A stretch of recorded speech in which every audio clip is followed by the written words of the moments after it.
Aujourd'hui, sur cette chaîne YouTube, j'ai décidé de vous présenter un jeu qui s'appelle Les histoires les plus courtes du monde.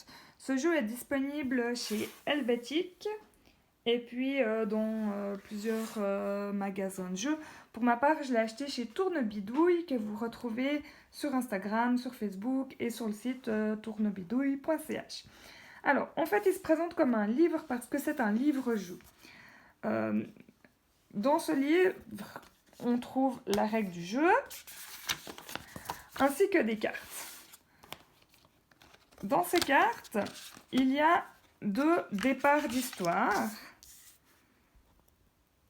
où on voit bien que c'est le départ, hein, il y a le fil rouge qui montre le départ de l'histoire, et puis on a aussi 2 fins d'histoire. L'idée, c'est de choisir un début, d'accord ? Et puis ensuite, d'ajouter des cartes en fonction de ce qu'on a envie, dans 2, 3, 4. Moi, je vais en mettre 2. Et puis, de créer une histoire avec ces cartes. Et puis ensuite, de choisir une fin. Ainsi, on a créé une histoire là avec 4 cartes. On peut, l'enfant ou un adulte ou la maîtresse peut ainsi lire l'histoire aux enfants. Les images qui sont derrière correspondent en fait plus ou moins au texte qui est sur l'histoire. On reconnaît assez bien les cartes du début et les cartes de la fin. Les cartes du début, elles sont plutôt dans les couleurs foncées.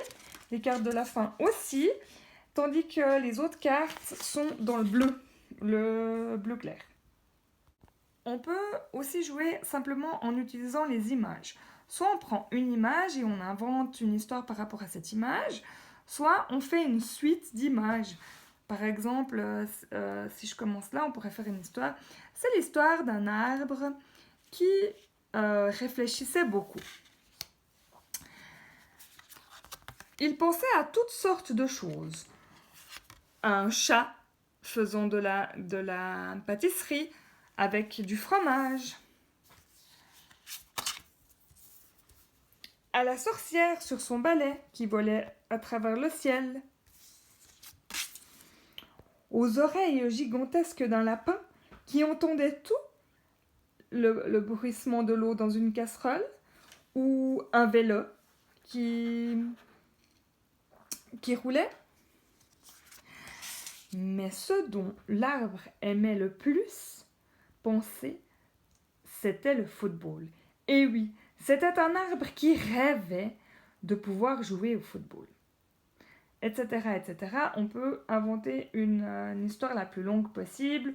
Dans le petit livret, on propose aussi d'autres manières de créer des histoires, en mettant les cartes en dessus, en dessous, en les faisant de manière différente, en mettant des images, puis des textes, et de nouveau des images, etc. Et il existe plusieurs aussi modes de jeu pour jouer avec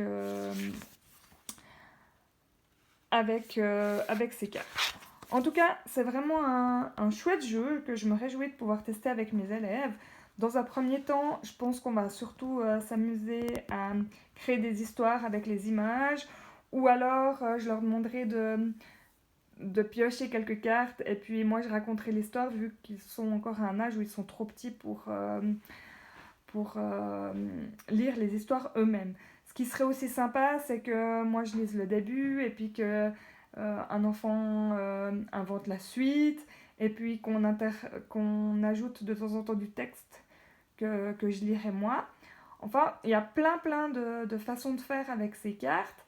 Et puis, je me réjouis parce que j'ai déjà des jeux de cartes pour créer des histoires, mais c'était vraiment la première fois que je trouvais un jeu où il n'y avait pas seulement les images, mais aussi des textes, puis je trouve assez intéressant d'avoir les deux.